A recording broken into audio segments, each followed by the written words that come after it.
হে ছুরি, তুই পাথর কাটতে পারলি, কিন্তু এই নরম গলা কেন কাটতে পারছিস না? তখন আল্লাহর কুদরতে ছুরিকিকে আওয়াজ এলো, হে ইব্রাহিম, আপনি আমাকে কাটতে বলছেন, আর আমার মালিক আল্লাহ আমাকে বলছেন খবরদার, ইসমাইলের একটি পশমও যেন না কাটে। 1000 বছর আগের এক নিস্তব্ধ মরুপ্রান্তর, যেখানে বাতাসের প্রতিটি ঝাপটায় মিশে আছে এক কঠিন পরীক্ষার ঘ্রাণ। আপনি কি কখনো ভেবেছেন পৃথিবীর ইতিহাসের সবচাইতে কঠিনতম ত্যাগ কোনটি ছিল?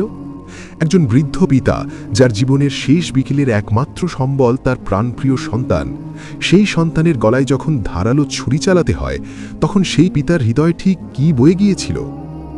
আজ আমি আপনাদের নিয়ে যাব ইতিহাসের সেই মায়াবী অথচ হৃদয় বিদারক মুহূর্তে, যেখান থেকে শুরু হয়েছিল মুসলিম উম্মার কোরবানির এক অমর মহিমা।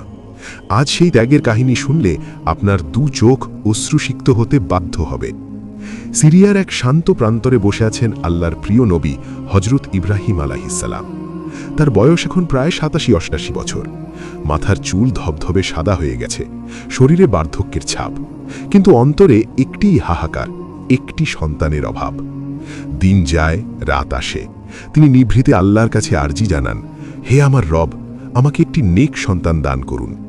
দীর্ঘ অপেক্ষার পর যখন আশা প্রায় শেষের পথে, ঠিক তখনই তার ঘরে জন্ম নিল এক চাঁদের টুকরো সন্তান, হজরত ইসমাইল আলাইহিসসালাম। মরুভূমির তপ্ত রোদে যেমন এক পশলা বৃষ্টি শান্তি আনে, ইব্রাহিম আলাইহিসসালামের জীবনে ইসমাইল ছিলেন ঠিক তেমনই এক আনন্দের পশলা। তাকে ঘিরেই শুরু হলো বৃদ্ধ পিতার বেঁচে থাকার নতুন স্বপ্ন। কিন্তু মহাপ্রভুর পরীক্ষা বড়ই বিচিত্র। শিশু ইসমাইল যখন একটু বড় হলেন, যখন তিনি আধো আধো বোল ফুটিয়ে পিতার পিছু পিছু দৌড়াতে শুরু করলেন, ঠিক তখনই নেমে এলো আল্লাহর পক্ষ থেকে এক অলৌকিক নির্দেশ। টানা 3 রাত ইব্রাহিম আলাইহিসসালাম স্বপ্নে দেখলেন তিনি তার সবচাইতে প্রিয় বস্তুটিকে আল্লাহর রাস্তায় কোরবানি দিচ্ছেন। তিনি অনুধাবন করলেন তার কাছে এই পৃথিবীতে ইসমাইলের চেয়ে প্রিয় আর কেউ নেই। সেই ছোট্ট ফুটফুটে শিশুটি, যার মায়াবী চোখের দিকে তাকালে সব দুঃখ ভুলে যাওয়া যায়, তাকেই কিনা নিজ হাতে জবাই করতে হবে। পিতার মনে এক তুমুল যুদ্ধ শুরু হলো। একদিকে আল্লাহর আদেশ, অন্যদিকে নারী ছেঁড়া ধন ইসমাইলের প্রতি গভীর মমতা। ভাবুন তো সেই মুহূর্তটির কথা, যখন একজন বাবা তার ছেলেকে মৃত্যুর দিকে নিয়ে যাওয়ার প্রস্তুতি নিচ্ছেন। ইব্রাহিম আলাইহিসসালাম ইসমাইলকে কাছে ডাকলেন, মমতা মাখা কণ্ঠে বললেন, হে আমার প্রিয় বৎস, আমি স্বপ্নে দেখেছি যে আমি তোমাকে জবাই করছি। এখন তোমার অভিমত কি বলো? কি অসামান্য সেই উত্তর ছিল! শিশু ইসমাইল বিন্দুমাত্র বিচলিত হলেন না। তিনি তার পিতার চোখের দিকে তাকিয়ে শান্ত কণ্ঠে বললেন, আব্বাজান, আপনি তাই করুন যা আপনাকে আদেশ করা হয়েছে। ইনশাআল্লাহ আপনি আমাকে ধৈর্যশীলদের অন্তর্ভুক্ত পাবেন। বাবা আর ছেলের এই কথোপকথন যেন আসমানের ফেরেশতাদেরও স্তব্ধ করে দিয়েছিল। এক কিশোর বালকের মুখে এমন দৃঢ় কথা শুনে ইব্রাহিম আলাইহিসসালামের বুক কান্নায় ফেটে যাচ্ছিল। কিন্তু আল্লাহর প্রতি তার আনুগত্য ছিল হিমালয়ের চেয়েও অটল। মিনা প্রান্তরের দিকে শুরু হলো তাদের শেষ যাত্রা। পথে শয়তান বারবার কুমন্ত্রণা দিচ্ছিল। ইব্রাহিম আলাইহিসসালামের মনে মমতা জাগিয়ে তুলতে চাইছিল, যাতে তিনি পিছিয়ে যান। কিন্তু তিনি পাথর ছুঁড়ে শয়তানকে বিতাড়িত করলেন। প্রতিটি কদম যেন ছিল এক একটি ত্যাগের মহিমা। সেই মরুভূমির উত্তপ্ত বালুর ওপর দিয়ে হেঁটে যাচ্ছেন এক বৃদ্ধ পিতা আর তার হাসি মুখের সন্তান, যারা একটু পরেই এক ঐতিহাসিক পরীক্ষার মুখোমুখি হতে যাচ্ছেন। বাতাসের শোঁ শব্দে যেন তখন থেকেই এক করুণ সুর বেজে উঠছিল। আকাশ মেঘলা হয়ে আসছিল, যেন প্রকৃতিও এই দৃশ্য সহ্য করতে পারছিল না। ইব্রাহিম আলাইহিসসালামের হৃদয়ে তখন ইসমাইলের মায়াবী মুখটি বারবার ভেসে উঠছিল, আর তিনি মনে মনে শুধু আল্লাহর সাহায্য প্রার্থনা করছিলেন। এই যাত্রা ছিল কেবল এক পিতা পুত্রের যাত্রা নয়, এটি ছিল ঈমানের চূড়ান্ত শিখরে ওঠার এক পথ চলা। মিনার সেই নির্জন প্রান্তরে পৌঁছানোর পর মুহূর্তটি ছিল আরও করুণ, যেখানে পিতা তার প্রিয় সন্তানকে সইয়ে দিলেন কোরবানি করার জন্য। পরবর্তী ইতিহাস আরও মর্মস্পর্শী, যা শুনলে আপনি স্থির থাকতে পারবেন না। মিনা প্রান্তরের সেই নির্জন জায়গায় যখন পিতা ও পুত্র এসে দাঁড়ালেন, তখন বাতাসের গতি যেন থমকে গিয়েছিল। ইব্রাহিম আলাইহিসসালাম তার কলিজার টুকরো সন্তানকে শেষবারের মতো বুকে জড়িয়ে ধরলেন। ইসমাইলের সেই ছোট ছোট হাতগুলো যখন পিতার বৃদ্ধ হাতকে আঁকড়ে ধরল, তখন ইব্রাহিম আলাইহিসসালামের চোখের কোণে জমে থাকা অশ্রু যেন মরুভূমির উত্তপ্ত বালিতে মিশে যাচ্ছিল। ইসমাইল আলাইহিসসালাম অত্যন্ত শান্ত কণ্ঠে পিতাকে বললেন, আব্বাজান, আপনি যখন আমাকে জবাই করবেন তখন আমার হাত পা ভালো করে বেঁধে দিন, যাতে ব্যথার চোটে আমি নড়াচড়া না করি এবং আমার রক্ত যেন আপনার পোশাকে না লাগে, কারণ মা যখন আপনার পোশাকে আমার রক্ত দেখবেন তখন তিনি এই শোক সইতে পারবেন না। আর ছুরিটা খুব ভালো করে ধার দিয়ে নিন, যেন আমার কষ্ট কম হয়। ছেলের মুখে এমন করুণ অথচ সাহসী কথা শুনে ইব্রাহিম আলাইসাল্লামের অন্তর ডুকরে কেঁদে উঠল। তিনি কি পারতেন না তার সন্তানকে বাঁচাতে? কিন্তু না, তার কাছে স্রষ্টার সন্তুষ্টি ছিল সব কিছুর ঊর্ধ্বে। তিনি ইসমাইলকে উপুর করে শুইয়ে দিলেন। কেন জানেন? যেন জবাই করার সময় সন্তানের মায়াবী চেহারার দিকে তাকালে পিতার মনে আবার দয়া জেগে না ওঠে, যাতে আল্লাহর নির্দেশে কোনো অবহেলা না হয়। কি অদ্ভুত এক দৃশ্য!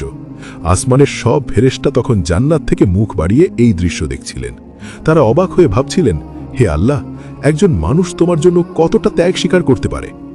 ইব্রাহিম আলাইহিসসালাম তার চোখ দুটি কাপড় দিয়ে বেঁধে নিলেন, কারণ নিজের সন্তানের ছটপটানি দেখার শক্তি তার ছিল না।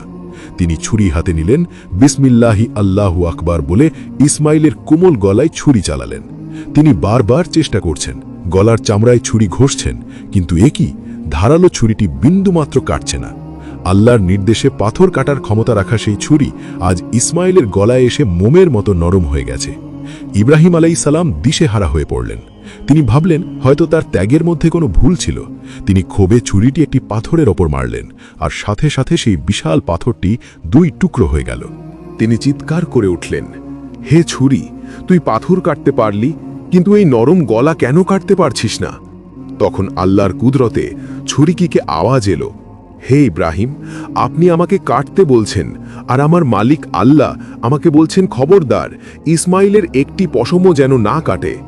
ইব্রাহিম আলাইহিসসালাম তখন অস্থির হয়ে চোখের বাঁধন খুলে ফেললেন। তিনি ভেবেছিলেন হয়তো ইসমাইলকে তিনি হারিয়ে ফেলেছেন, কিন্তু বাঁধন খুলে দেখলেন ইসমাইল আলাইহিসসালাম পাশে দাঁড়িয়ে হাসছেন। আর যে জায়গায় ইসমাইল শুয়েছিলেন সেখানে আল্লাহর পক্ষ থেকে পাঠানো জান্নাতি একটি দুম্বা পড়ে আছে। ইব্রাহিম আলাইহিসসালামের চোখে তখন আনন্দের অশ্রু। তিনি বুঝতে পারলেন আল্লাহ আসলে তার সন্তানের রক্ত চাননি। আল্লাহ চেয়েছিলেন তার বান্দার অন্তরের তাকওয়া আর আনুগত্য পরীক্ষা করতে। সেই মরু প্রান্তরে তখন এক পবিত্র আলো ছড়িয়ে পড়ল। আল্লাহ তাআলা ঘোষণা করলেন, হে ইব্রাহিম, তুমি তোমার স্বপ্নকে সত্য করে দেখিয়েছ। নিশ্চয়ই আমি সৎকর্মশীলদের এভাবেই পুরস্কৃত করি। এক বৃদ্ধ পিতার সেই হাহাকার মুহূর্তেই প্রশান্তিতে ভরে গেল। কিন্তু এই ঘটনার অন্তরালে যে বিচ্ছেদের সুর আর ত্যাগের মহিমা লুকিয়েছিল তা আজও মুমিন হৃদয়ে নাড়া দেয়। ভাবুন তো, আজ আমরা যখন পশু কোরবানি দিই তখন কি আমাদের মনে সেই ইব্রাহিমী ত্যাগের লেশমাত্র থাকে, নাকি এটা কেবলই একটা আনুষ্ঠানিকতা হয়ে দাঁড়িয়েছে? এই কাহিনীর শেষ অংশটি আরও বেশি আবেগময়, যা আমাদের মনে করিয়ে দেয় এই ত্যাগের প্রকৃত শিক্ষা কী ছিল। মিনার সেই দিনের বাতাস আজও যেন ইব্রাহিম আর ইসমাইলের সেই অমর প্রেমের সাক্ষ্য দিয়ে যায়। ওই প্রান্তরের প্রতিটি বালুকণা জানে স্রষ্টার প্রেমে পাগল হওয়া এক পিতা তার সবচেয়ে প্রিয় ধনকে বিসর্জন দিতে কতটা ব্যাকুল ছিলেন। ইসমাইলের সেই হাসি আর ইব্রাহিমের সেই কান্না, এই দুয়ের মাঝেই লুকিয়ে আছে ইসলামের সার কথা। কাহিনী এখনো শেষ হয়নি। শেষ অংশে রয়েছে এমন কিছু কথা যা আপনার হৃদয়কে দুমড়ে মুচড়ে দেবে। সেই দিন মিনা প্রান্তরে যে ইতিহাস রচিত হয়েছিল তা কেবল একটি পশু জবাইয়ের গল্প ছিল না, তা ছিল ভালোবাসার চূড়ান্ত বিসর্জনের এক মহাকাব্য। যখন ইব্রাহিম আলাইহিসসালাম দেখলেন তার প্রিয় ইসমাইল অক্ষত অবস্থায় পাশে দাঁড়িয়ে আছেন, তখন তিনি সিজদায় লুটিয়ে পড়লেন। তার দুচোখ বেয়ে গড়িয়ে পড়া অশ্রুগুলো ছিল কৃতজ্ঞতার, ছিল এক অসহ্য মানসিক যন্ত্রণা থেকে মুক্তির। কিন্তু একবার ভাবুন তো সেই মা হাজেরার কথা, যিনি বাড়িতে বসে অপেক্ষা করছিলেন। যখন তিনি শুনলেন তার নারী ছেঁড়া ধনকে কোরবানি দেওয়ার জন্য মরুভূমিতে নিয়ে যাওয়া হয়েছিল, তখন একজন মায়ের কলিজা কি ফেটে যায়নি? এই যে ত্যাগ, এই যে বিচ্ছেদ, এটাই ছিল ইসলামের প্রকৃত ভিত্তি। আজ আমরা যখন চকচকে লাল গরু কিংবা বড় বড় পশু নিয়ে বাজারে যাই, তখন কি আমাদের মনে পড়ে সেই দিনটির কথা? আমরা কি একবারও ভাবি ইব্রাহিম আলাইহিসসালামের সেই ধারালো ছুরির নিচে আমাদের নিজ সন্তান থাকলে আমাদের অবস্থা কি হতো? হায় আফসোস, আজ আমাদের কোরবানি হয়েছে লোক দেখানো প্রতিযোগিতা। কার পশু কত বড়, কার পশুর দাম কত বেশি, এই অহংকারে আমরা ডুবে আছি। কিন্তু আল্লাহ কি পশুর রক্ত কি মাংস পান? না, আল্লাহ তো পবিত্র কোরআনে স্পষ্ট বলে দিয়েছেন, আল্লাহর কাছে পশুর রক্ত পৌঁছায় না, মাংসও পৌঁছায় না, পৌঁছায় কেবল তোমাদের অন্তরের তাকওয়া। আমরা পশু জবাই করছি ঠিকই, কিন্তু আমাদের ভেতরের পশুকে কি জবাই করতে পেরেছি? আমাদের অন্তরের অহংকার, হিংসা আর লোভ কি দূর হয়েছে? ওগো দয়াময় মাবুদ, আমরা আজ বড়ই দিশেহারা। আমরা পশুর গলায় ছুরি চালাই ঠিকই, কিন্তু আমাদের হৃদয়ে সেই ইব্রাহিমী প্রেম নেই। আমরা ভুলে গেছি যে এই কুরবানির প্রতিটি পশমের বিনিময়ে আপনি নেকি লিখে রেখেছেন। আজ যখন আমরা আমাদের পরিবার নিয়ে আনন্দ করছি, তখন কত এতিম শিশু রাস্তার ধারে বসে পশুর মাংসের এক টুকরো আশায় চেয়ে থাকে। সেই মা হাজেরার কথা কি মনে পড়ে না, যিনি জনমানবহীন মরুভূমিতে এক ফোঁটা পানির জন্য সাফা মারোয়া দৌড়েছিলেন? তার সেই ত্যাগ, ইসমাইলের সেই আত্মসমর্পণ আর ইব্রাহিম আলাইহিসসালামের সেই নিঃস্বার্থ ভালোবাসা সবই কি আজ শুধু গল্পের পাতায় সীমাবদ্ধ থাকবে? হে আল্লাহ, আমাদের কুরবানিকে কবুল করে নিন। আমাদের চোখ থেকে যেন ইব্রাহিম আলাইহিসসালামের মতো মায়া আর ভালোবাসার জল ঝরে। আমরা যেন শুধু পশু নয়, বরং আমাদের সমস্ত গুনাহ আর নাফরমানিকেও সেই কুরবানির পশুর সাথে বিসর্জন দিতে পারি। আমাদের অন্তরে সেই আকুতি জাগিয়ে দিন, যেন আমরা বুঝতে পারি কুরবানি মানে কেবল রক্ত ঝরানো নয়, কুরবানি মানে নিজের সবচাইতে প্রিয় জিনিসকে আপনার পথে বিলিয়ে দেওয়া। আমাদের এই কান্নারত মোনাজাত কবুল করুন মাবুদ। আমাদের হৃদয়গুলোকে আপনার মহব্বতে নরম করে দিন। মিনার সেই স্মৃতি যেন আমাদের প্রতিটি রক্তবিন্দুতে মিশে থাকে, যেন আমরা কেয়ামতের দিন বলতে পারি, হে আল্লাহ, আমরা ইব্রাহিমের সেই ত্যাগের কিছুটা হলেও উপলব্ধি করতে পেরেছিলাম। আমিন, ছুম্মা আমিন।